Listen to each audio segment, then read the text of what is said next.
बिस्मिल्लाहिर्रहमानिर्रहीम। अस्सलाम वालेकुम।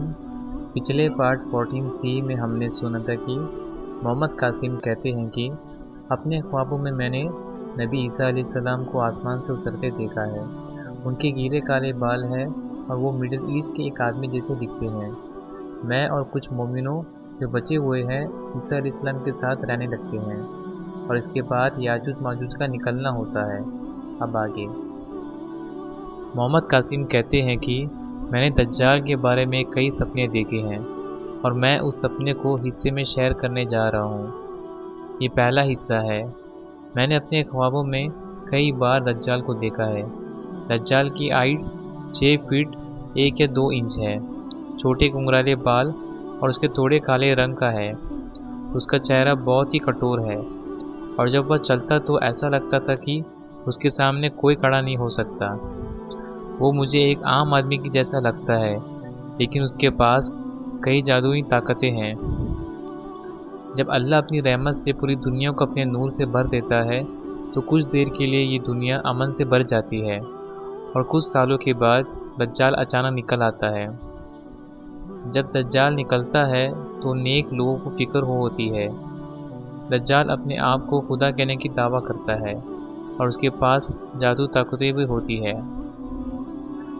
अपनी दावा को सही साबित करने के लिए दज्जाल लोगों को झूठी उम्मीदों के ज़रिए से अपनी तरफ खींचने की कोशिश करता है ताकि वे हमेशा के लिए जवानी और ज़िंदगी पा सके। कमज़ोर ईमान वाले उसे बहुत जल्दी अपना लेते हैं। मैंने दज्जाल को रोकने की कोशिश की और उसने कहा, कासिम मेरे साथ शामिल हो जाओ, मैं तुम्हें हमेशा की ज़िंदगी और जवानी दूंगा। तो मैंने दज्जाल से पूछा, इससे क्या होगा? आखिरकार हम सभी को मरना ही है। तुम कभी भी अपने मकसद में कामयाब नहीं हो सकते और तुम्हें भी एक दिन मरना ही होगा। मेरा और तुम्हारा मालिक एक ही है, वो अल्लाह है, सब जानों का मालिक। ये सुनकर दज्जाल परेशान हो गया और उसने अपना चेहरा एक बहुत ही दर्शनाक चेहरे में बदल दिया। मेरा बदन कांपने लगा और मुझे हिम्मत नहीं मिली कि मैं कुछ कह सकूं। दज्जाल ने मुझसे कहा, कासिम अगर तुम मेरे साथ शामिल नहीं हुए तो मैं तुम्हें मार डालूँगा। जाओ घर जाकर अच्छी तरह से सोच लो कि तुम किस राह पर चलना चाहते हो। फिर मैं मुसलमानों की तरफ वापस आया और कहा, अगर कोई भी दज्जाल के सामने गया तो उसकी 99.99% चांस है कि वो उसके साथ मिल जाएगा। दज्जाल एक बड़ी आजमाइश है और सिर्फ वो लोग अपने आप को इस आजमाइश से बचा सकते हैं जिनके ऊपर अल्लाह की खास रहमत है। और ये मुसलमानों, दज्जाल के साथ मिलने से बेहतर यही है कि हम मुसलमान के रूप में मर जाएं। चलो अल्लाह के रास्ते में दज्जाल से लड़ते हुए शहीद हो जाएं। सब मुसलमान मुझसे राज़ी होते हैं। हमने दज्जाल के खिलाफ़ एक बड़ा जंग किया। मेरे दाएं हाथ की शहादत उंगली पर अल्लाह का नूर ज़ाहिर हो गया और मैंने दज्जाल से अल्लाह के नूर से मुकाबला किया ताकि वो अपनी क़ुव्वतें मुसलमान फ़ौज पर नहीं जला सके। मुसलमान फ़ौज ने दज्जाल की फ़ौज से लड़ाई की और मैंने दज्जाल से लड़ाई की ताकि मुसलमान फ़ौज दज्जाल की फ़ौज को जल्दी से जल्दी नुकसान पहुंचा सके।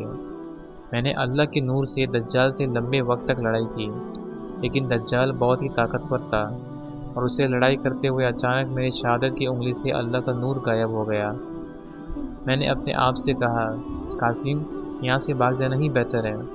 दज्जाल मेरे पीछा करता है और कहता है कि कासिम मैं तुम्हें आज ज़िंदा नहीं छोड़ूंगा। मैं अल्लाह की रहमत से हवा में दौड़ने लगा और मैं तब तक दौड़ता रहा जब तक मैं एक पहाड़ी इलाके में नहीं पहुंच गया और दज्जाल भी मेरे पीछे वहां आ गया। दज्जाल ने मेरे पीछे से हमला किया और मैं ज़ख्मी होकर वहीं गिर गया।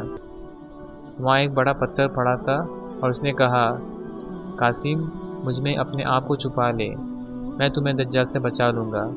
लेकिन मैंने इनकार कर दिया और दज्जाल मेरे करीब आया और कहा, कासिम अपनी मौत के लिए तैयार हो जाओ। वो मुझे मारने वाला था, लेकिन उस वक्त मैंने अल्लाह को पुकारा। मैंने कहा, या अल्लाह मेरी मदद करो। और फिर आसमान से अल्लाह लिखा हुआ अल्फाज उतरता है और फिर अल्लाह ने करीबी पहाड़ी पर बिजली गिरा दी और एक दर्शनाक आवाज़ पे और वो पहाड़ी का आला होकर टुकड़े टुकड़े हो गया। दज्जाल भी बेहोश होकर गिर गया। अल्लाह ने मेरे ज़ख्म को ठीक कर दिया और कहा, दज्जाल सिर्फ 4 घंटों के लिए बेहोश हुआ है और वो 4 घंटे के बाद उठ जाएगा। तुम यहाँ से भाग जाओ।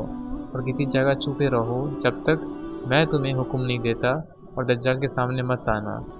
میں نے اللہ کا شکر ادا کیا کہ اس نے مجھے بچا لیا، اور پھر میں وہاں سے بھاگ گیا۔ جب دجال پھر سے اٹھ گیا تو اس نے سوچا کہ اس نے مجھے مار دیا ہے۔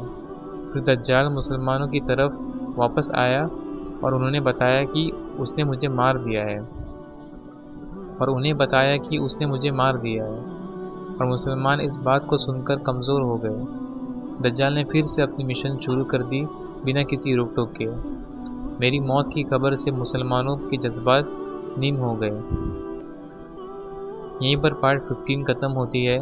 انشاءاللہ اگلے پارٹ 16 میں ہم سنیں گے کہ دجال کی طاقت اور اللہ کی مدد۔